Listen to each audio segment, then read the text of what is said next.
All right, good evening, everyone. Thank you for attending this regular called meeting of the Temple City Council. It's 5:12. My apologies for running a little bit late. If you would, let's see here. Please rise. Have the invocation by Buford Craig and the pledge from Jan Llewellyn. A prayer on right living from Reinhold Niebuhr. Grant us grace, our Father, to do our work this day as workmen who need not be ashamed. Give us the spirit of diligence and honest inquiry in our quest for the truth, the spirit of charity in all our dealings with our fellows, and the spirit of gaiety, courage, and a quiet mind in facing all tasks and responsibilities. Amen.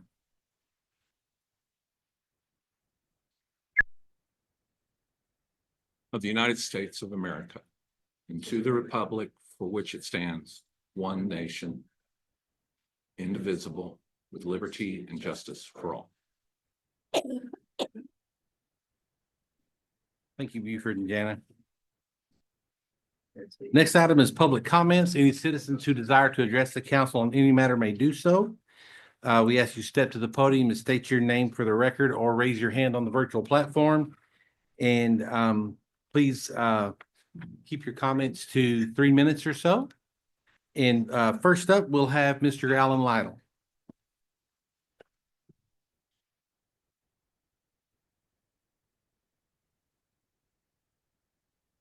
Alan Lytle, live here in Temple. Good evening, ladies and gentlemen. It's been a while since I talked to you about a few things. So I had the opportunity this week to drive around Temple and see our public works folks just working diligently on fixing repairs of sewer and water, taking great advantage of this great weather we've been having.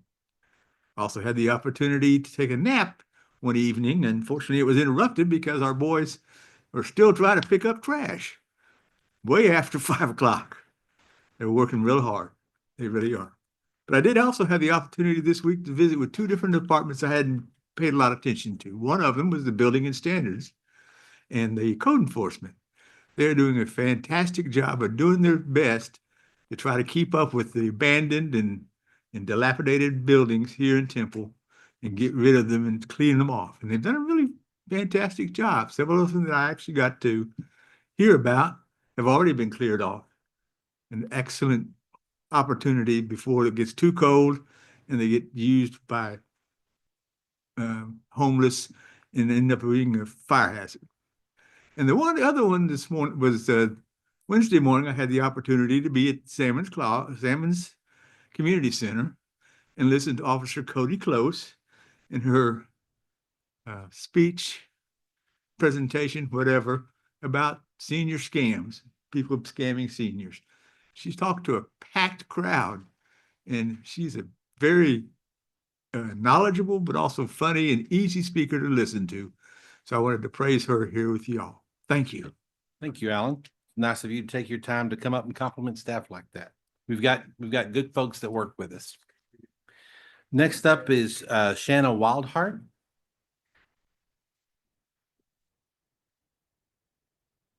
Hi, so I work with the Central Texas Housing Consortium, and back in the fall, I had the wonderful privilege of taking a tour of the water plant in Temple. Fantastic facility, they do great things, and I was talking to the individual who runs it about all the contaminants, different things, and he said that they have been testing for microplastics, and they do get some of those that come through the system. We just don't have any way to filter it out. So I started doing some research to see what is out there that could possibly help. And there are reverse osmosis systems that could help take out not just the microplastics, but the nanoplastics and the forever chemicals. Oddly enough, the people who did the upgrade for the Temple plant about 5 years ago, Area Filtra, they also sell the reverse osmosis systems. I also looked into the Texas Water Development Board and talked to Scott Galloway, and they do grants to help municipalities to purchase the reverse osmosis system so that they can filter out a lot of these contaminants in our water and in our systems. So I thought I would bring it to you guys to see if there was any interest or if you guys wanted to pursue getting the reverse osmosis system in place. The application ends on April 4th, so it'd have to be submitted by then. They said that if we get the grant, that we would know by September and that we would have the funds by early spring 2026. So that would be my request. Very good, thank you. And do you have that information with you? I do. Okay, would you hand it to the lady right there in the red top? Sure thing. Thank you for coming and sharing that info with us. Next up, is it Shakina Bridges and Selman Bridges? Yeah. Would you like to speak?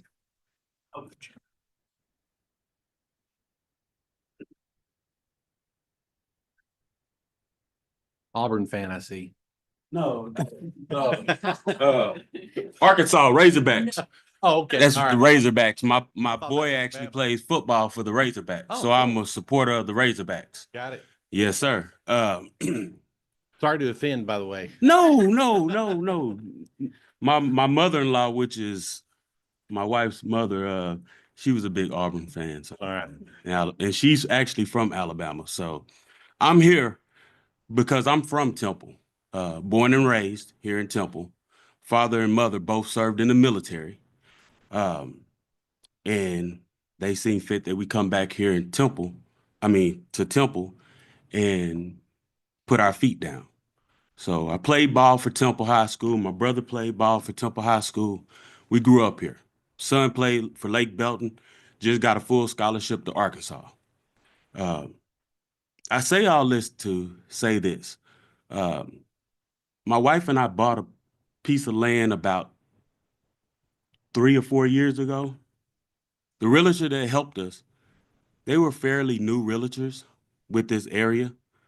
So they sold us a piece of property and basically said the property was not zoned. With all that being said, come to find out the land was zoned. We should have did a little more research on our end. I blame my wife and I, but you hire a realtor, you hire somebody to do the job. So with all that being said, we've been running into obstacle after obstacle. I wanted to use the property for multi-purpose. We were going to build our house, plus I was going to use it actually for a small car dealership. I bumped into all kind of red tape in this process.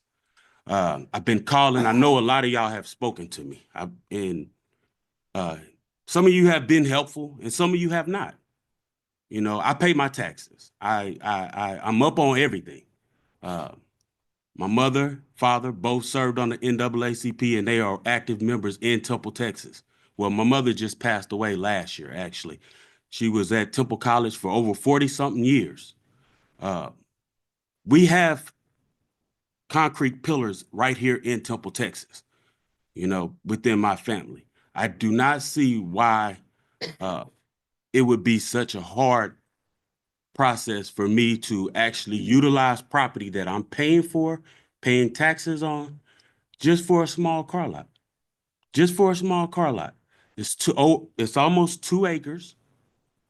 Plus, it's plenty of room for me to build my home. The interest rates are super duper high, as we all know right now. So as far as building, nobody wants to build right now for anybody. They want you to buy from them.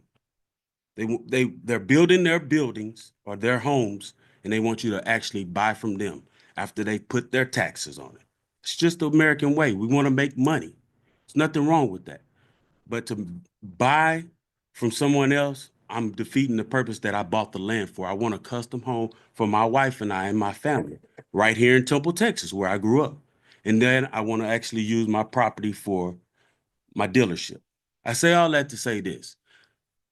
We keep on running into red flags. I just need to know exactly what we can utilize our property for, because one person saying this, another person saying that. So my wife and I have come to the conclusion that we're just going to use the property to develop multi-purpose homes. My wife has a nonprofit business, Shadow Cover Bridges, so we can provide homes for the unfortunate. So we want to buy well, we want to build some multi-purpose homes on that property now. So we spoke to someone today. Who did you speak to today, baby? Max? Maxwell? Cheryl Maxwell? Yes, ma'am. She spoke to her today. She told us that we needed to come to the meeting. So it was today. So she didn't say we had to be here today, but she said we were going to have to present it. Yeah. We don't have any plans or anything right now, but we want to be able to utilize our property. We're paying for that property. We're tax-paying people. Bridget, your time's up, but Okay. you're on the right track. Okay. Cheryl Maxwell is in our planning department. Okay. And planning department, they can help you. Once they locate your property, they can tell you everything that's available and all the options that you'll have for that piece of property. Okay. But that's And the I would problem. suggest not moving any further Mm-hmm. until you sit down with planning. And because they'll tell you what's possible and what's not. Well, that's the problem, though. See, you missed the whole problem, though. I've talked to several people, and they've gave me several different stories. Okay, and I don't know who you've talked to, but Cheryl's the person. Cheryl's the You're person. in the right place. Planning department. That's all. That's where you want to go. That's all I need. All right. to know. Thank you. You bet. All right. Next item is the consent agenda. All items on the consent agenda can be enacted in one motion. If anything needs to be pulled from that consent agenda, at the request of any council member, that also can be done. Council, we discussed in workshop, any consent agenda items, and it was agreed then that we did not need to pull anything. So unless that's changed, everybody still good with that? All right, then, we're going to, I'll, entertain a motion on, the consent agenda, items 3A through 3T. I'll move to approve the consent agenda items 3A through 3T. Second. We have a motion by Councilmember Pilkington. We have a second by Councilmember Grant. Council, please cast your vote. The consent agenda items 3A through 3T passes 4 votes to 0. Next item, item number 4, is a first reading and a public hearing to consider adopting an ordinance authorizing an amendment and adopting the tax increment financing reinvestment zone number 1 financing and project plans for fiscal years 2026 through fiscal year 2030 to allocate funding for a dual certification and service area agreement with Pendleton Water Supply Corporation for an additional 827 acres within Pendleton CCN boundary. Ms. Prabilski. Mayor and council, as stated, this is a reinvestment zone financing plan amendment to allocate funding for an agreement with Pendleton Water Supply Corporation.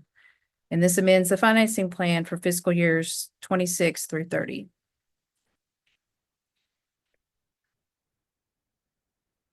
Just to give a little background about the agreement and why the financing plan amendment is needed. A portion of Pendleton CCN area is within the corporate limits and ETJ of the city of Temple.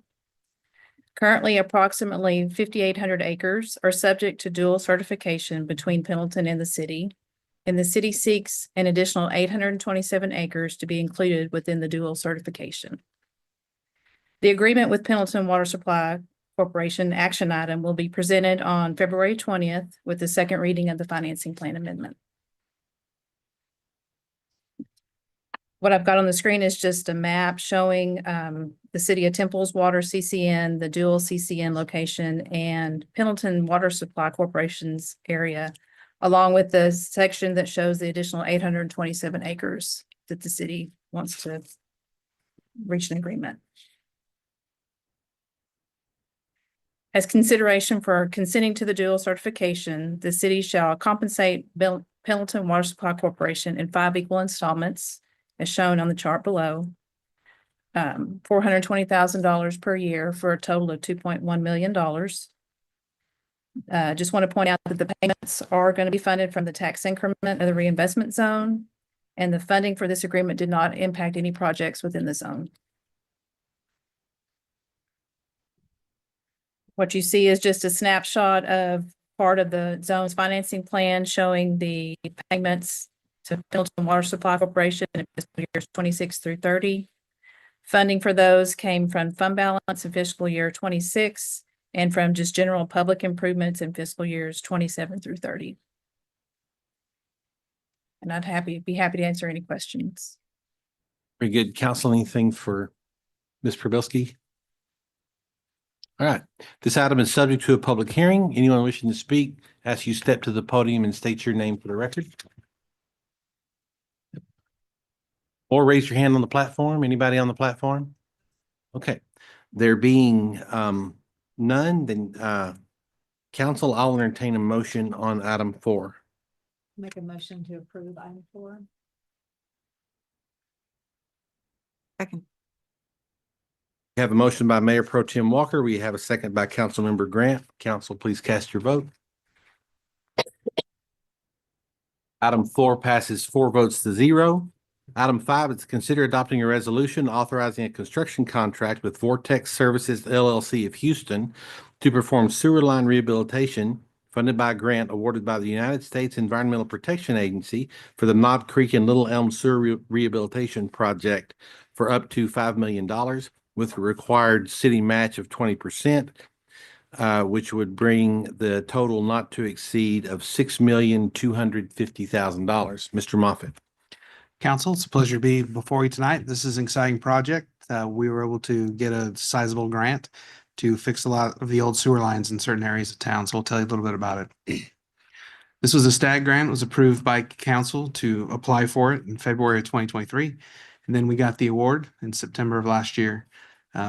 So we pay 20% of the project. The EPA pays 80% of the project. So that's a pretty good deal. We got 2 bids in. Vortex was the apparent low bidder. We've actually worked with them before. They've done our pipe bursting and things for us in the past. They do a good job. So this was all the sizing and everything that was in this project was actually done as part of our CCAP, which is the sewer evaluation and capacity assurance plan. So that's where the sizing came from. The materials are all engineered, and then utilities will oversee the construction. We have a PE with utilities. So we were watching that out in the field, making sure it goes well. This is a little bit of an interesting bid. Usually you know what you want done, and then you bid that and see how much it costs. In this case, we knew how much money we had, and we knew the units pricing is what we got. We kind of call it an IDQ contract. We got a pretty good price, so we'll be looking at what we can do in these areas. You can kind of see the areas in the Garden District, the Bel Air District, and then some of the downtown district there. Just really old sewer lines. We're gonna be taking out the clay ones, replacing them with plastic pipe. So, and then doing some upsizes as the CCAP addressed and said we needed to make sure we don't have any sanitary sewer overflows. So it's gonna be mostly pipe bursting. We might do some lining depending on what we find. There shouldn't be a lot of service interruptions. You can usually burst and keep everything active. There might be a few hours when we're reconnecting the lateral that some folks might be out of sewer, but usually that's not an issue. We talk to people or they don't notice we're there and it's real quick. So there shouldn't be a lot of effects for the public, other than there might be some holes somewhere where we have to enter into burst and exit to get it out. So there'll be some manhole rehabilitation as well, and that's to keep water out of the sewer, groundwater and stormwater out of the sewer system, so that we get more bang for our buck at the treatment plants. We anticipate it being complete in August of this year. Because of the pricing was so good, it might get pushed because we're going to be able to do a lot more quantities. These amounts you see here, 8 miles in the Garden District, 10 miles in Little Elm, and 12.5 in Knob Creek. That's how much lines are total in those areas. That's not how much necessarily will get done. But we're going to try and get as much of that done as we possibly can. So that's the project. If you have any questions. Very good. Thank you, Kenton. Council, anything for Mr. Moffitt? Okay. With that, council, if there's no discussion, I will entertain a motion on item number 5. I move to adopt item number 5. We have a motion by Councilmember Grant, a second by Mayor Pro Tem Walker. Council, cast your vote.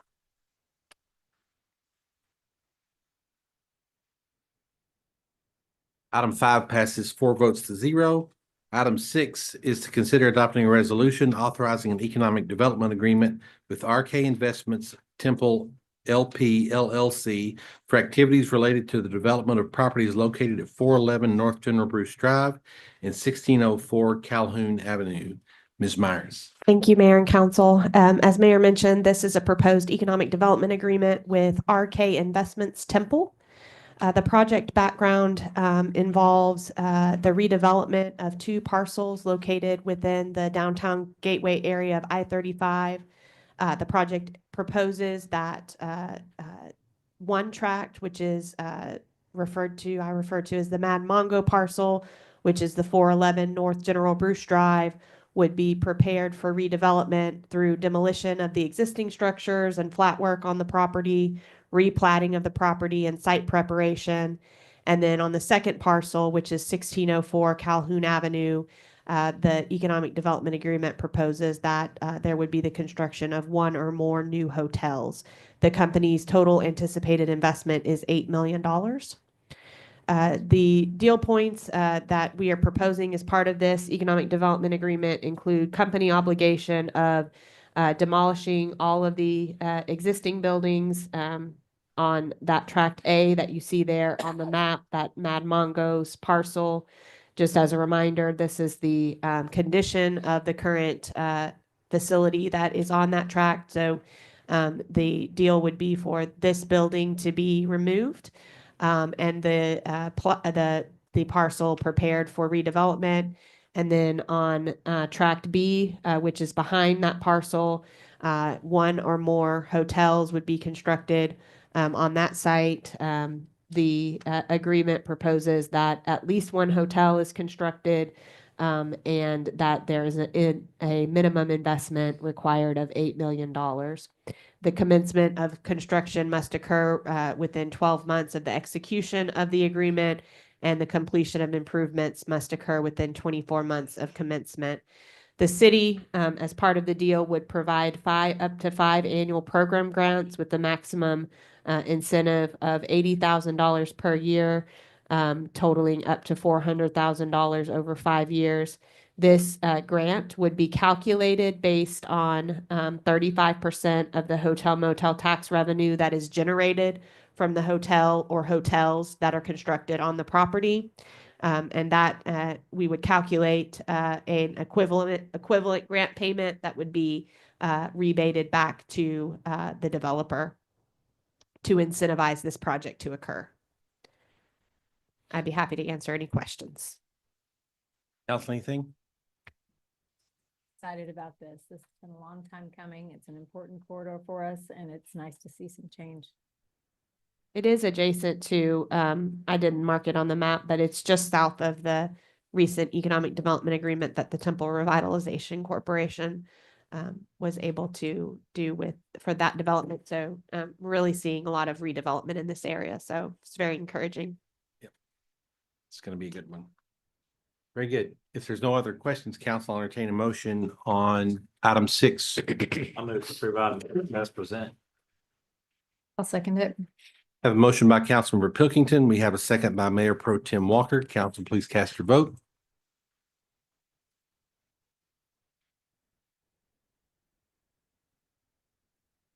Item 6 passes 4 votes to 0. It's 5:35. Thank you all for attending, and we are adjourned.